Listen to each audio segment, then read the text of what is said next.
Bonsoir, merci de nous rejoindre pour ce premier 20h de la semaine. Voici les grands titres. Drame d'Inata, l'unité d'action syndicale UAS demande la publication du rapport d'enquête pour envisager une suite judiciaire. Une doléance présentée ce matin au chef du gouvernement lors d'une audience. L'UAS, à l'occasion, a aussi déploré l'augmentation des salaires des membres de l'exécutif qu'elle juge contraire à la réduction du train de vie de l'État. Tous les détails en début de journal. Éducation, à quelques jours de la rentrée des classes, la FSINTER et le RENCOF demandent la suppression des frais APE dans les établissements publics et privés, et ce sur l'étendue du territoire national. Ces structures estiment que les frais APE sont utilisés à des fins égoïstes. Restez avec nous, vous les entendrez dans ce journal. Et puis sport, karaté do, le championnat national s'est disputé ce dimanche à Ouagadougou. Plus de 300 athlètes ont pris part à cette compétition. En kata démonstration, Alain Sanou et le Benkadi Club ont dicté leurs lois. De façon générale, le niveau des compétiteurs est satisfaisant selon les organisateurs. Dans la matinée de ce lundi, des membres de l'unité d'action syndicale UAS ont été reçus par le Premier ministre, le Dr Albert Ouedraogo. La délégation de l'UAS a exposé à cette audience ses préoccupations au chef du gouvernement. Des préoccupations qui tournent autour de l'insécurité, de la vie chère et également de l'augmentation des salaires des membres du gouvernement. Précision avec Linda Sarah Kabouri. À cette rencontre, la délégation de l'unité d'action syndicale UAS expose son mécontentement au Premier ministre. El Hadj Inoussa Nana et ses camarades ne sont pas contents du gouvernement de la transition. Ils disent déplorer l'augmentation des salaires des membres de l'exécutif qu'ils qualifient de luxe.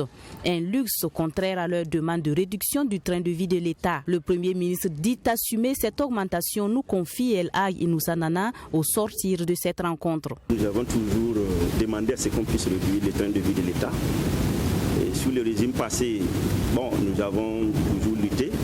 Mais cette fois-ci, on voit qu'ils sont allés au double, selon les informations qu'ils nous ont données. C'est une situation qu'ils sont venus trouver, ça devait poursuivre. Voilà, donc c'est ce qu'ils ont fait et ils nous ont dit qu'ils assument la responsabilité. Voilà, mais nous, en ce qui nous concerne, c'est que, vraiment, on constate que si ça concerne la vie chère, si c'est lié à l'inflation, pourquoi est-ce que c'est les membres du gouvernement seulement qui en sont bénéficiaires? Et les travailleurs et la population, qu'est-ce qu'elle fait à ce niveau? Avec le Premier ministre, l'unité d'action syndicale a aussi évoqué le volet sécuritaire. Les syndicats demandent à ce que le rapport sur le drame d'Inata soit rendu public afin de situer les responsabilités dans ce drame qui a fait 57 gendarmes tués, à en croire son porte-parole. Nous avons dit, même s'il y a des choses qui ont été dites là-dessus, nous avons souhaité qu'on puisse publier ce rapport-là et puis voir la suite judiciaire qui est donnée. Voilà. Et vous avez constaté aussi en tant qu'il y a des citernes, des camions citernes qui ont disparu. Cette question également, nous sommes inquiétés. Donc nous avons demandé à ce qu'on puisse nous donner des informations là-dessus. Du reste, les autres préoccupations seront mises sur la table à d'autres rencontres, a promis le Premier ministre Albert Ouedraogo, selon toujours le porte-parole de l'Union d'action syndicale. Politique, l'ex-parti au pouvoir, le mouvement du peuple pour le progrès MPP fait de nouveau face à une vague de démissions. 115 personnes, avec pour porte-parole Alpha Barry, ont claqué la porte la semaine passée. Le départ de ces démissionnaires, selon le secrétaire à la formation politique et civique du MPP, Dr Émile Paré, n'est pas lié à une crise générationnelle. Il estime également que le parti a encore toutes ses chances, étant donné la présence du socle du MPP. Serge Kaboré. 8 mois après la prise de pouvoir par le lieutenant-colonel Paul-Henri Sandaogo Damiba, l'ancien parti au pouvoir est une nouvelle fois secoué par une vague de démissions. En effet, ils sont au total 115 membres, dont 3 ex-ministres à avoir rendu le tablier. Reçu sur le plateau du journal du dimanche soir de Tui TV, le secrétaire à la formation politique et civique du MPP, Dr Émile Paré, est revenu sur les raisons et la configuration des démissionnaires. Ce qui n'a pas marché, c'est que le parti n'a pas respecté sa ligne idéologique et les engagements programmatique que nous avons pris vis-à-vis du peuple de construire une société social-démocrate. On n'a pas respecté ce qu'on a critiqué au CDP, à savoir que le CDP était en théorie un parti social-démocrate. Mais en pratique, ils sont tombés dans un libéralisme ambiant avec le démocratisme bourgeois. Mais le MPP a produit la même gouvernance que le CDP. Donc, le même co-produit les mêmes effets. C'est pour ça, je vous demande, est-ce que vous avez un vétéran du militantisme idéologique qui a démissionné? C'est nos jeunes qui sont partis. Si vous remarquez, c'est nos jeunes qui sont partis.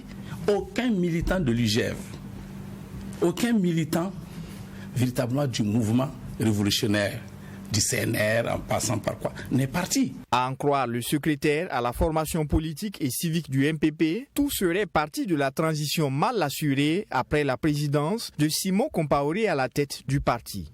Bala voulait, Éric voulait, Sohaïla voulait, Béchir voulait, et ils faisaient des réunions à la veille du congrès, chacun voulant le truc.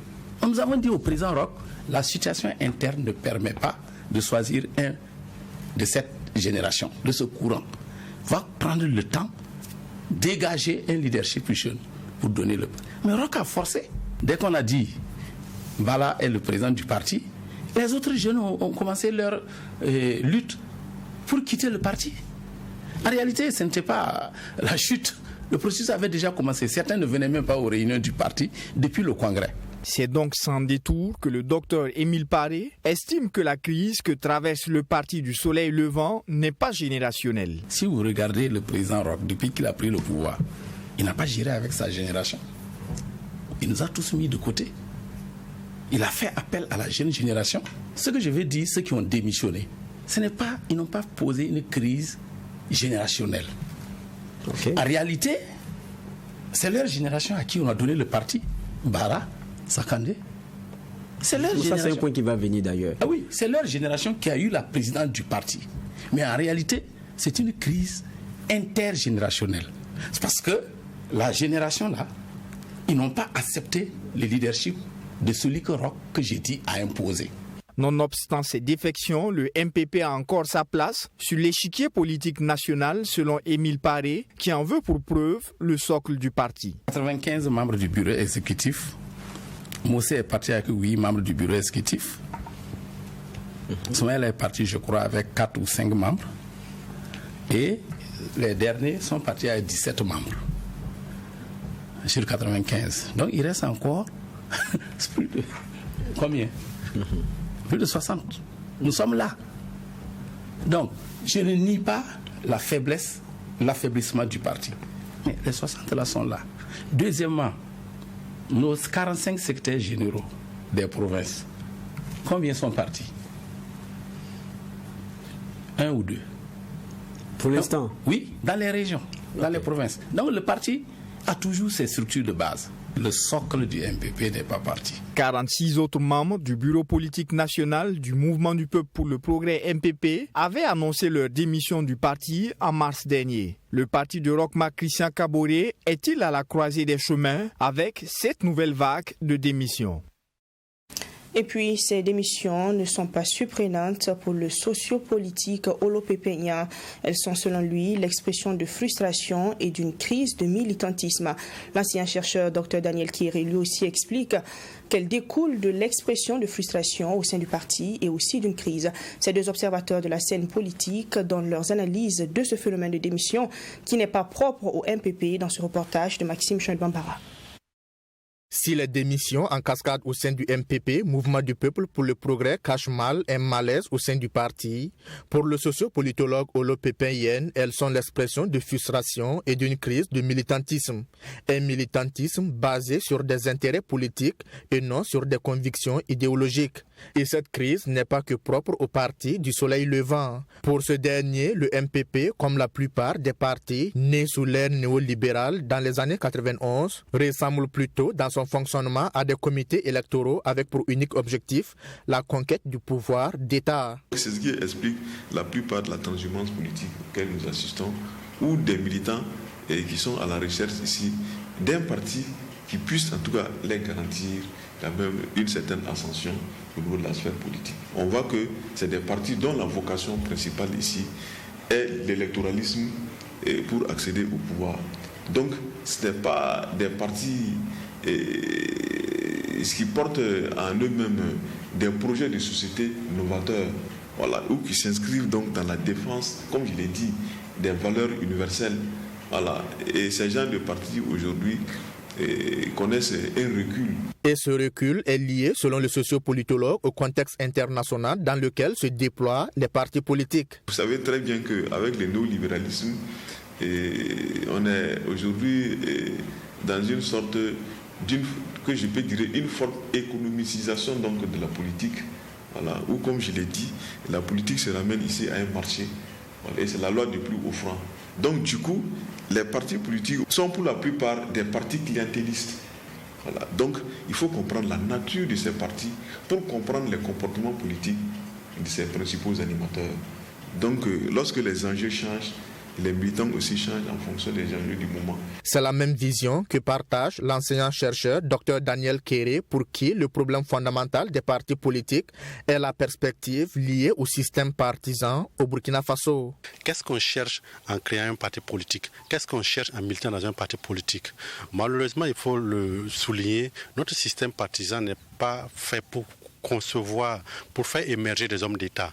Notre système partisan est beaucoup plus prompt à créer des politiciens. Et la logique d'un politicien, c'est s'accrocher le plus longtemps possible au pouvoir d'État pour deux raisons essentiellement, et la réalisation matérielle et aussi une certaine notoriété sociale. Ce militantisme gastronomique, pour reprendre les mots du sociopolitologue Olo Pépin Yen, met à mal le processus de construction de la démocratie. Si les gens militaient sur la base des convictions, avec des projets de société assez clairs, comme certains partis historiques qu'on a connus, tels que l'ANC.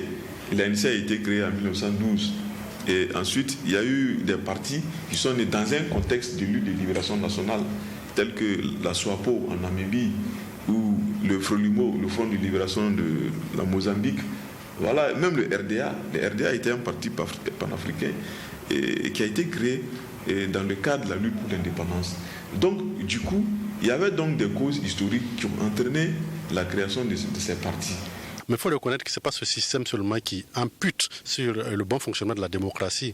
Parce que la démocratie elle-même, en tant que ce système nouveau que nous essayons d'appliquer, elle-même, elle est assise sur un autre système beaucoup plus ancien. Je dirais même plusieurs systèmes anciens, qu'est notamment le système traditionnel, le système lié à la colonisation qui a toujours des vestiges jusqu'à présent, et le système lié aussi à des formes de réappropriation de l'État en Afrique qui a créé, et disons, ces formes ont créé des pratiques et des habitudes qui, en arrière-plan, sont beaucoup plus puissants que la dynamique de la démocratie nouvelle.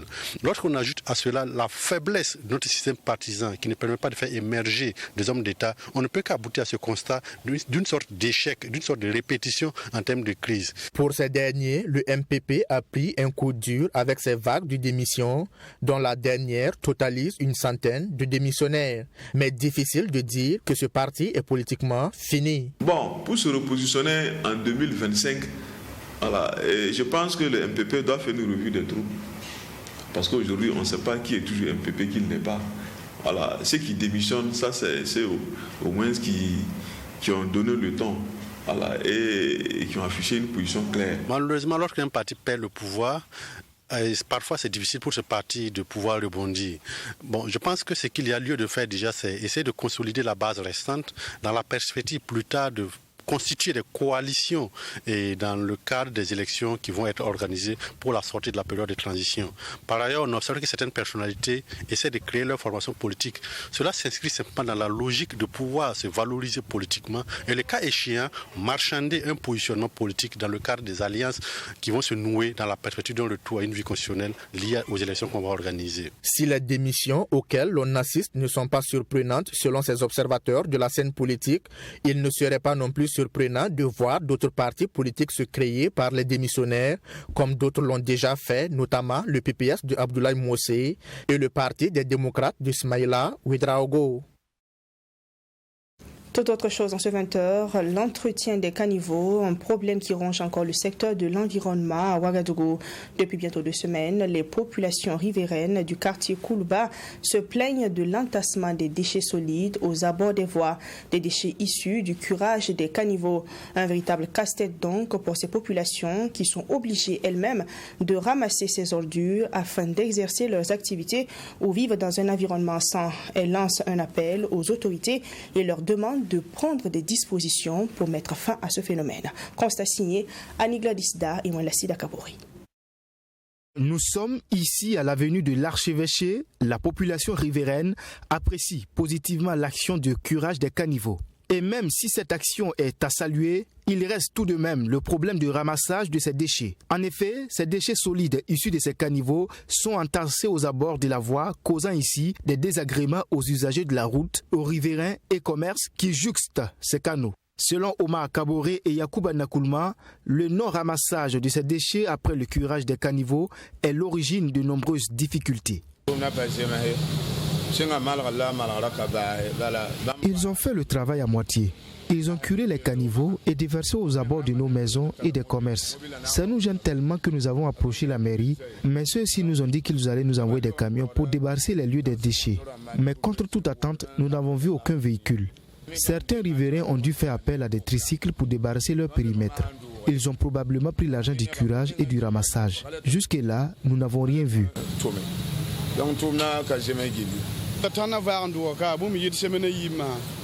Il y a plus de 2 semaines que les déchets sont devant nos lieux de commerce, rendant ainsi difficiles nos activités.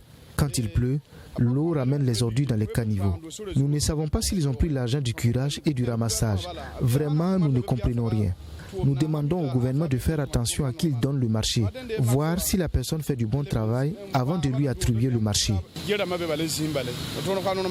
Pour Antoine Tenkodogo, la ville de Ouagadougou ne se soustrait pas de cette triste réalité de ville insalubre. Les efforts entrepris par la mairie n'empêchent pas de mettre en relief les relations existantes entre insuffisances rencontrées dans la gestion des déchets et l'état de la pollution dans la cité. Il s'indigne par ailleurs face à la sourde oreille des autorités dans la lenteur du ramassage de ces déchets qui sont susceptibles de se retrouver plus tard dans les caniveaux. Quand il veut enlever les ordures, il laisse ça partir. Ça fait plus de combien d'années là? C'est le désordre total. Quand il vient enlever les ordures, il laisse qu'il part. Bon, cette année, ils sont venus, vous voyez ce qu'ils ont fait. Maintenant, les gens même devaient même garer même l'œuvre qu'ils ne peuvent même pas garer. Vraiment, ce n'est pas sérieux. Ils savent que c'est un marché, qu'ils sont près de chou. Il n'y a pas de contrôle. C'est comme s'il n'y a pas de mairie dans notre zone là même. Dans les 6 mètres même, les gens ne peuvent pas passer. Ce n'est pas sérieux. Il faut qu'ils revoient ça. Hein? Je ne pourrais pas venir gâter les caniveaux, enlever les ordures, puis laisser ça partir. Vous laissez ça, qui va venir enlever ça alors? Qui va venir enlever? Si vous voyez qu'il ne peut pas enlever, vous n'avez qu'à laisser. Le gouvernement et les autorités communales sont interpellés. Les riverains expriment leur mécontentement face à cette situation qu'ils jugent gênante. Ils espèrent vivement que la mairie de Ouagadougou prenne des dispositions afin de pallier à ce phénomène qui se répète chaque année dans les quartiers de la ville et surtout le long de certaines routes.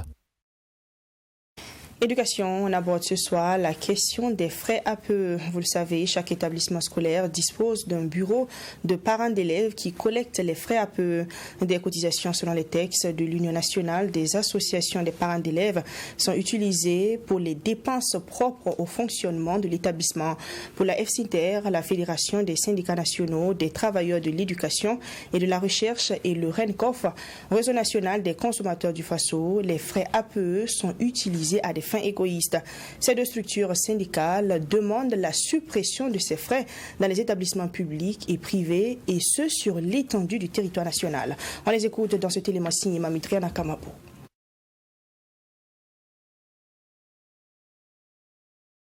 Au Burkina Faso, l'inscription d'un élève dans un établissement d'enseignement s'accompagne forcément de cotisations des parents d'élèves aux frais APE. Ces fonds allant de 2 000 ou 5 000 francs selon les textes.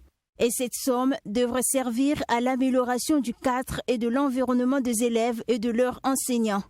La FSINTER, Fédération des syndicats nationaux des travailleurs de l'éducation et de la recherche, est contre et apprécie mal ces cotisations. Selon le responsable aux questions sociales du Bureau national de cette fédération, du moment où l'éducation est un droit pour tous les enfants, il n'est donc pas nécessaire de contraindre les parents d'élèves à débourser les sommes au nom d'une association.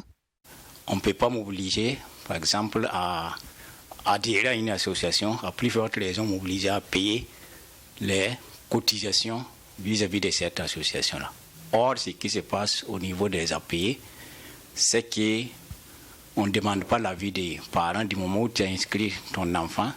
Si tu viens pour payer la scolarité, automatiquement, les frais à payer sont inclus, donc sans demander ton avis. Le responsable aux questions sociales du Bureau national de cette fédération, Haruna Sana, dénonce aussi le système utilisé par certaines écoles privées pour collecter ces frais APE. Nous connaissons des établissements privés où les logiciels de gestion même est configuré de telle sorte que quand les parents viennent pour payer, la première somme à prélever, c'est les frais à payer. Concrètement, ça veut dire quoi?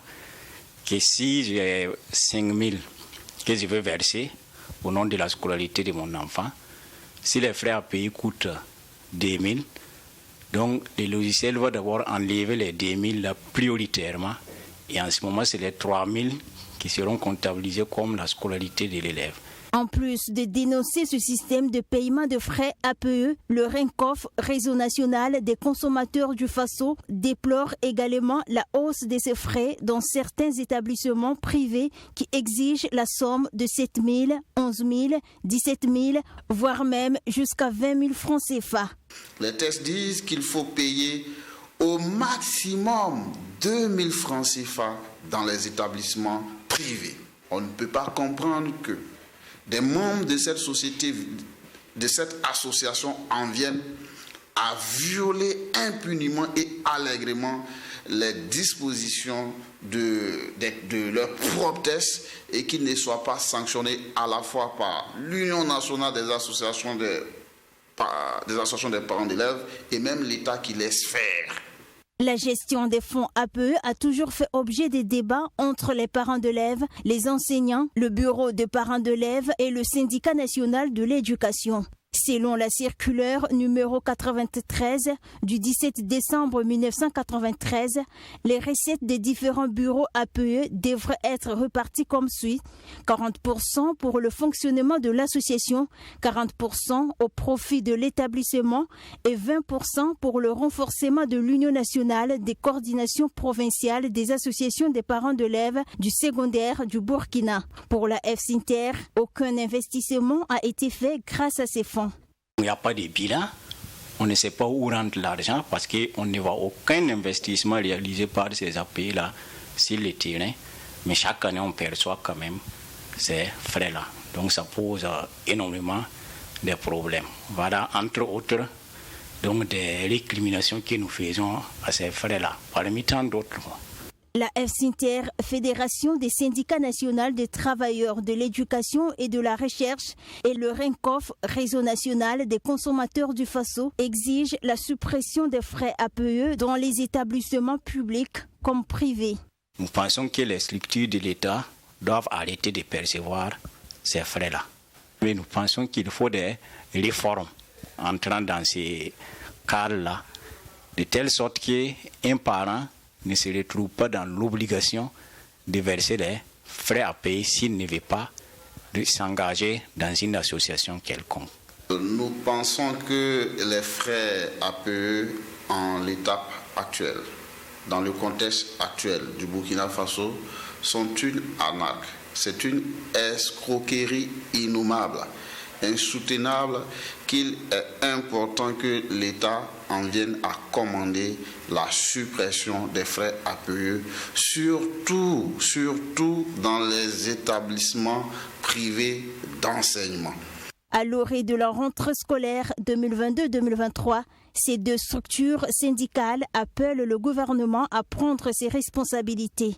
Elles demandent aussi au gouvernement de prendre des mesures idoines afin de soulager les parents d'élèves de ces frais APE.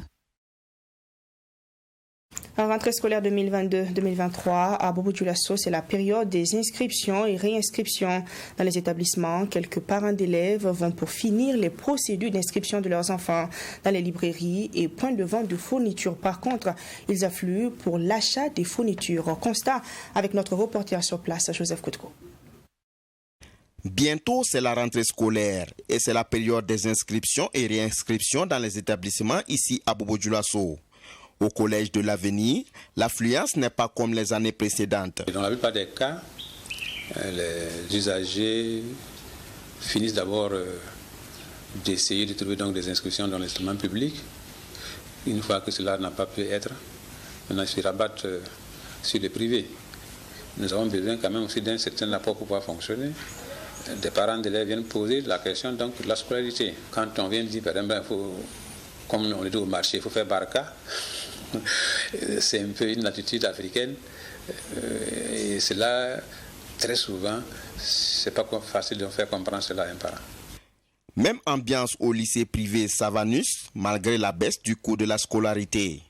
Les parents d'élèves, je pense que, vu le contexte, la cherté de la vie, l'insécurité et les difficultés d'ordre général qui créent cette lenteur à leur niveau, je pense qu'ils doivent approcher les administrations scolaires, renégocier les échéances, renégocier peut-être même les scolarités et éviter de déscolariser les enfants. Contrairement aux librairies, c'est l'affluence. Les parents d'élèves s'activent pour l'achat des fournitures. Bon, ça fait quelques années que je viens ici. Bon, depuis que mes enfants sont tout petits, on vient acheter ici. Ils font de bons prix et les produits sont de bonne qualité. Et puis bon, tout est disponible, quoi. Des livres, des cahiers, des stylos et autres là. Bon, les accessoires pour l'école, quoi. On est venu voir les fournitures des enfants. Voilà. C'est pas facile, mais on fait avec. On n'a pas le choix. Il faut bien que les enfants partent à l'école, même si ça ne va pas. Bon, ça va un peu, les gens viennent un peu. Voilà, les gens aiment toujours attendre à la dernière minute.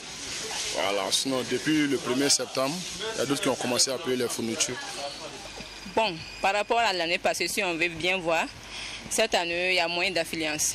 Ce que j'ai à souligner aussi aux parents d'élèves, c'est d'inciter les élèves à lire beaucoup.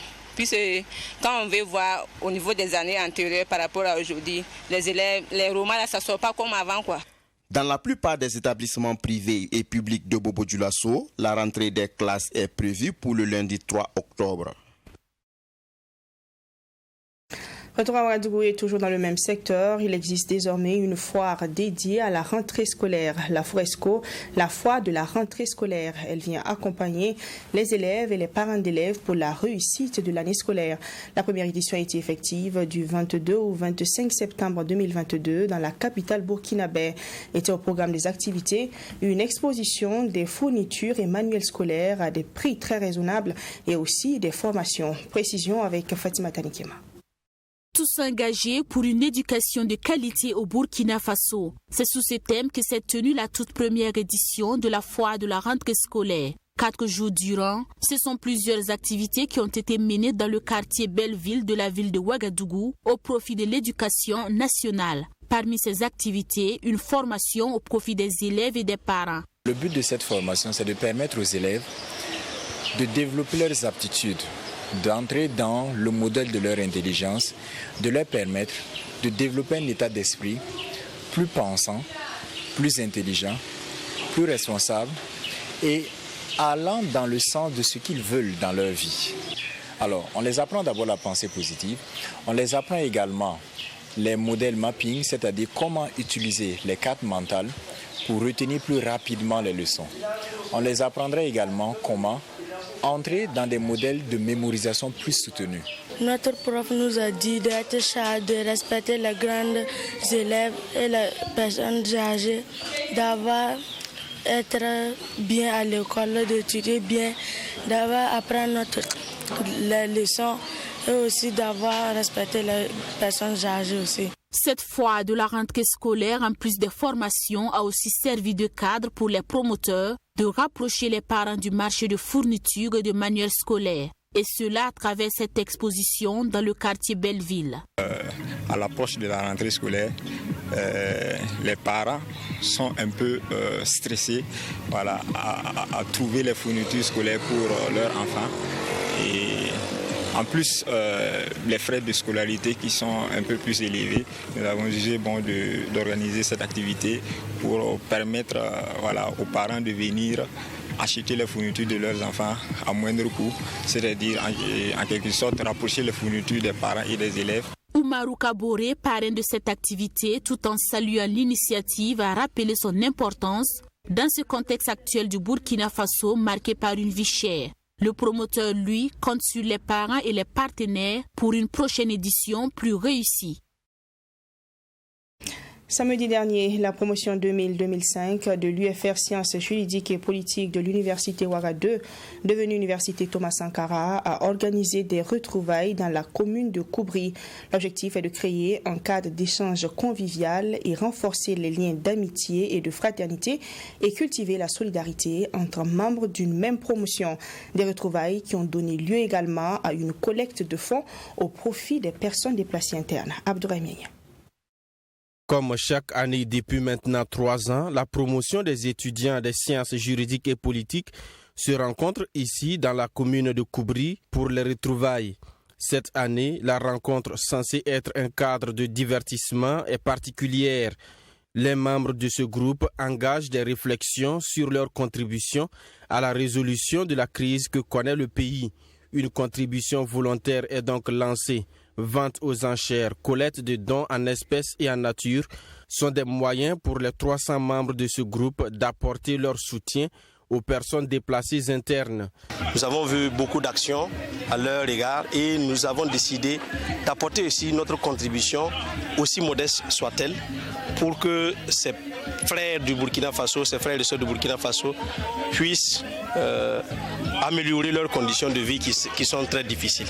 Il y a la collecte de vivres, la collecte de vêtements, la collecte de médicaments, la collecte de fournitures scolaires, et également la collecte de numéraires de sommes d'argent que nous avons lancé aujourd'hui le début de la collecte. Et ça va se poursuivre sur 1 mois.